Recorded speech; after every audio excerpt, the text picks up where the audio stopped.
All right, welcome to the RPG Players Guild.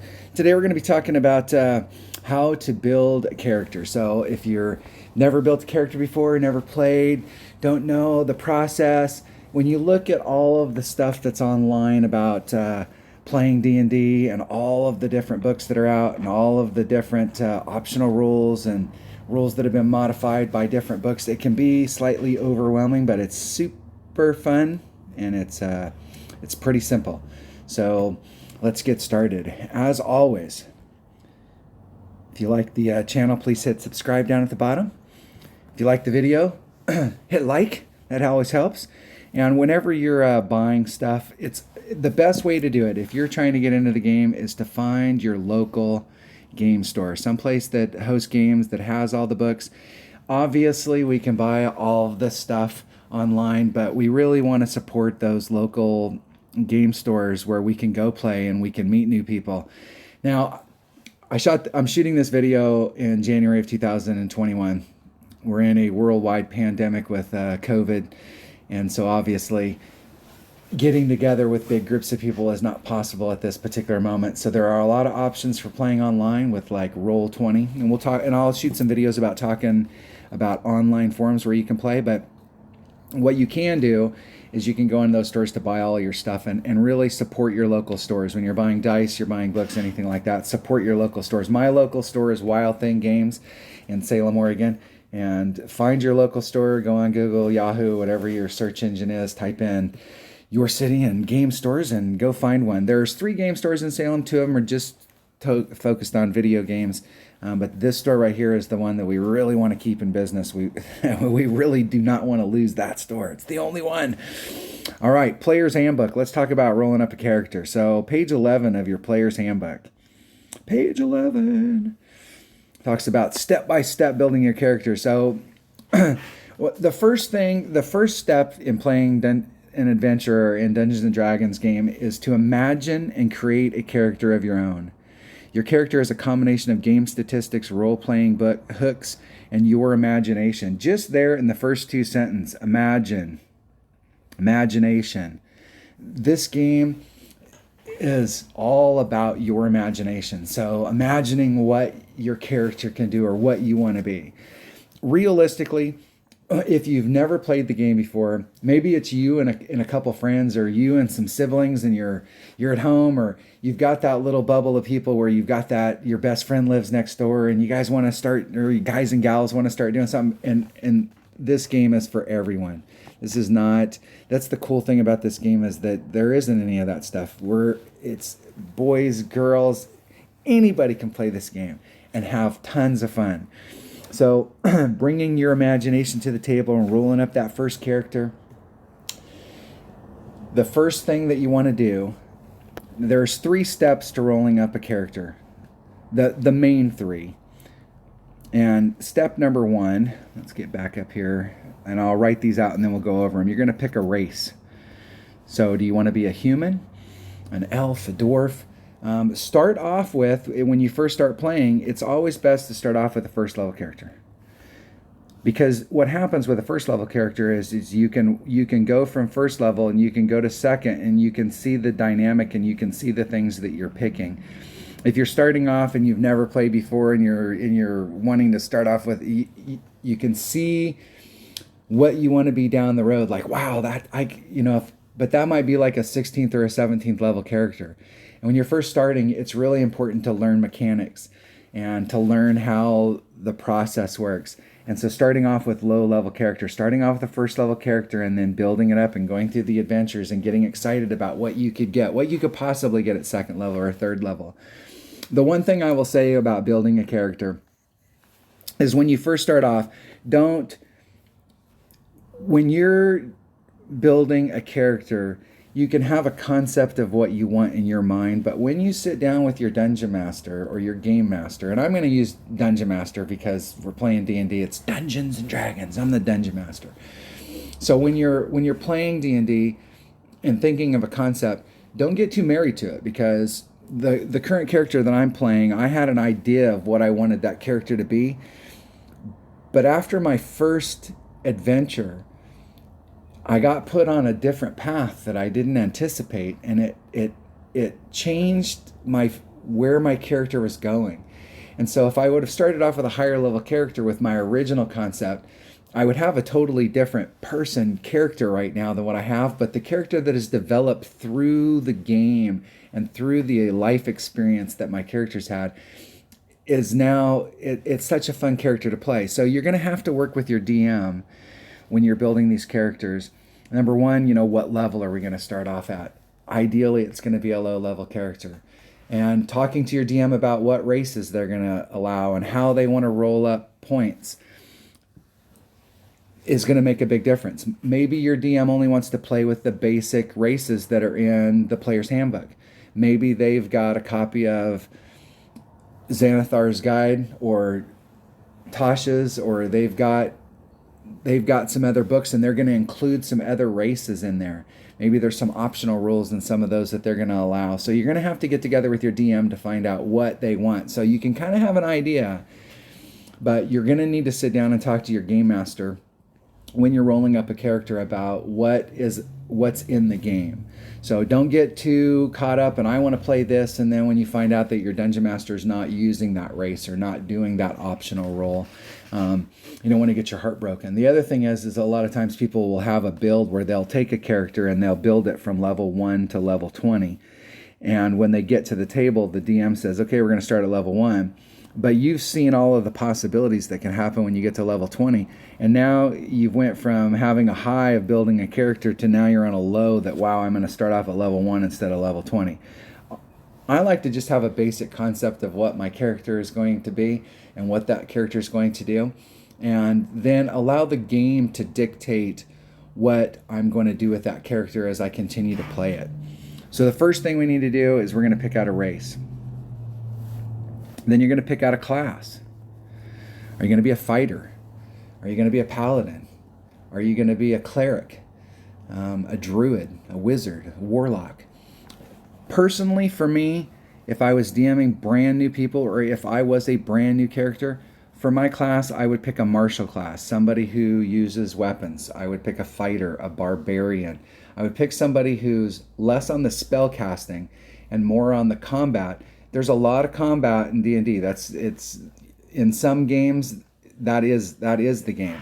And so understanding how the mechanics work in that combat and picking a character that you can follow down that martial path so that you have a firm understanding of how that process works and how those mechanic works before you start going to a class that's a spell casting class where you're in that druid or the cleric or the warlock or the wizard or the sorcerer, and your main deal is casting spells. And there's different we're still doing combat, but there's a lot more to understand, and there's a whole lot of spells that are out there. So starting off kind of simple so that you can really kind of get into the game, and then if you go, hey, I really want to start getting into spell casting, or I really want to play a wizard, then you'll have a firm foundation before you go to that next step. Personally, I'm always a spellcaster. I started the game off, me and a buddy of mine, in I'm so old I can't even write, 1978. The first thing I did in class was I played a fighter. I played a fighter quite a few times. We were in a meat grinder where some sessions we'd roll up 2 characters in a session, and it was just rolling through it and learning those mechanics on how to fight. So starting off with something that's something that will be fairly easy to understand, and you can learn the mechanics of the game before you take that next leap. So we got race, we have class, and we have our stats.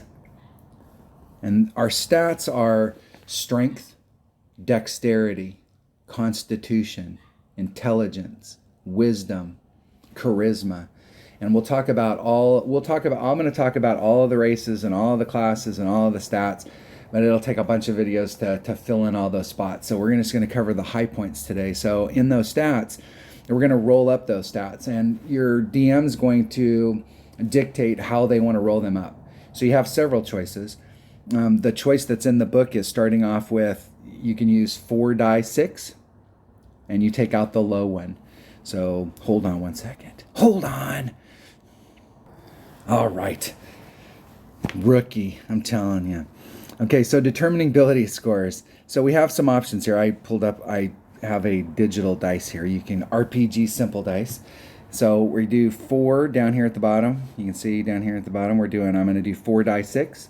And we're going to roll 4 die 6, and we're going to take the top 3 and drop the low. So the low on this would be 1. So in that particular situation, my score would be 14. I'm going to do this 6 times just so I can show you hopefully we'll just get an average one here. We got 9, 10, 11, 12. We're going to do this 6 times. We got 12, 16. That's a nice score.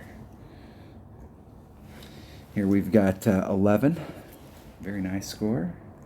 This actually isn't a bad set. We got 15. This is a very nice set, actually. Keep rolling that 1 on the low ones. 6, 10. All right, so my scores here in that particular situation, just rolling up my scores, was 14. I had a 15. I had a 16 max. I had a 12, an 11, and a 10. Not bad scores. Here is this is the standard set. So in the book we have 3 ways that we can figure out our ability scores. We can roll for them like I just did, or we can choose the standard set, which is 15, 14, 13, 12, 10, and 8. So if you compare the standard set compared to my rolls are obviously better. The lowest thing I have is a 10, so I can cross that 8 out. I've got an 11. No 13, but I do have a 16 on there. So I mean, that's a pretty good set of scores right there. Not bad at all. The other way that you can do it is you can do a points buy-in. So you can start off with 27 points, and it gives you an ability score point cost. So you start off with 27 points, and you can then use those points to up your ability scores. The average on, if you're doing that right there, you could have one that was 13, 13, 13, 12, 12, 12. That'd be the medium. You could do ones where it was 15, 15, 15, 8, 8, 8. You can't have anything lower than 8. So we have 3 different ways that we can roll up our ability scores. Now, why would we do anything other than roll the dice? Why would we use a standard array, or why would we do the ability score point cost if we're going to customize our ability scores? Several things. Number one, when you roll the dice, I got really lucky, to be honest with you, on those rolls that I had. You can very easily end up with very low scores if your dice aren't rolling good that day, and you can end up with a character that doesn't quite meet what you're looking for your character. Now think about this. You got 4 people sitting at the table, and this person got really good scores. This person got really good scores. This person is just kind of like on the average, and this person right here was way down the hill. They got really bad scores. This person is going to be at a disadvantage at the table against these 3 other characters, where these people are going to be able to have a little bit more fun with their character and starting it off, especially as they go up in levels. This character is going to be focused on having to raise those ability scores up when you go up in levels, and it could end up being less of an experience for this person. I kind of like it when everybody at the table started off with a standard set, started off with the same amount of points, and how you put them into your character, everybody started off equal. So if you didn't place your points properly, then that's on you, not on the luck of the dice. So it just depends on how your DM wants to do it. I'm a big fan of using either the customized, where we can use the 27 points, or just using the standard array, these scores right here, to start your character off with. But if you want to roll and your DM, that's the way that they want to do it, then there's nothing wrong with that either. There are a couple other things that you need to do when you're building a character. You'll need to describe your character. So giving a little bit of background. What is your background? Did you start off, because you're going to be able to use those skills like, hey, I worked for a mason. I grew up and I was in that. So maybe you get into a situation where you're trying to breach a castle, or you got locked into a cell and you've got masonry that's in there, and maybe that masonry knowledge will come out and play. So having backgrounds for your characters, and what it does too is it provides depth for the character. And it's a really big deal for the DM, because you may come up to your DM and say, "Oh yeah, I was the son of the king of this country, and I've got okay." You're probably not going to get away with that. You may be a noble, and you may be there, but you can describe what you're doing. But your DM is going to have a lot of input on that. The main thing is that trying to develop that character background. So that's something that you can tie into. You're more invested into your character. And it really helps your DM, because your DM then knows if they've got 4 people at the table and each one of them has this background or these different backgrounds, it can help them tie it in a little bit more. So maybe one player is not as good in combat, but maybe once we get into that next town, I'm gonna do this because it'll get that character more involved in it, because I can put in their backstory stuff and they've got experience in that, and they're gonna be able to lead the group when we come into that stuff and get them more involved. For me, background in your character, it's so important to have depth in it. Very, very important. Using those backgrounds. You're going to choose equipment. Choosing your equipment. You're going to start off, every character is going to start off with, depending on your class and possibly your background, you're going to start off with a certain amount of gold. And with that gold, you're going to buy the items that you need to, number one, do what you need to do. You're going to buy armor. You're going to buy weapons. What did you start off with to begin with? Being able to advance that character, thinking about not spending all of it, keeping some so that you've got enough money to survive. Depending on how much minutia that your DM gets into as far as traveling. You're in a town and you're going to go explore some caves that are seven days out from that town. How are you going to get there? What's the weather like? What kind of clothing are you going to need to get there? When you get there, are you going to need rope? Are you going to need some type of climbing gear? Are you going to need tents on the way there? You're going to have food. Are you going to go by horseback? Where did you get the horse? Did you rent the horse, buy the horse, steal the horse? So thinking about equipment when you first start, if you're starting off with a first level character and you're in a small town or you're in a big town, what can you do to earn money? There can be some minutia stuff in D&D, and I actually find the minutia very fun. And it goes back to, how does your character make a living? And maybe they save up. Think about Indiana Jones and the Raiders of the Lost Ark. If you've watched any of the Indiana Jones movies, he's a professor.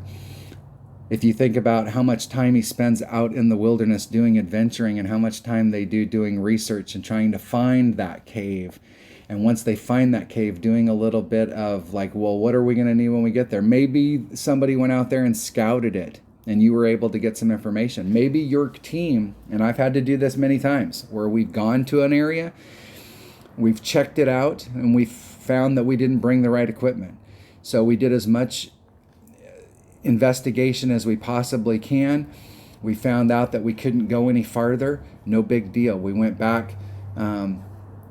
We found the items that we needed. We did a little bit more research. Maybe we needed more people. Maybe we needed it was just an equipment deal.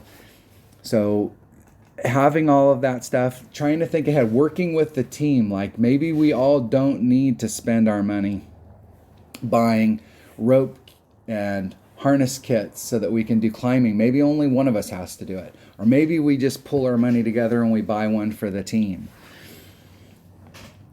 Number 6, coming together. This is that part of what we're talking about right there. So coming together and getting together as a group, and then starting that session 0 so that we can go out there and start adventuring. So what I'm going to do is I'm going to shoot some individual videos on races. I'm going to shoot videos for just the standard races, talking about them.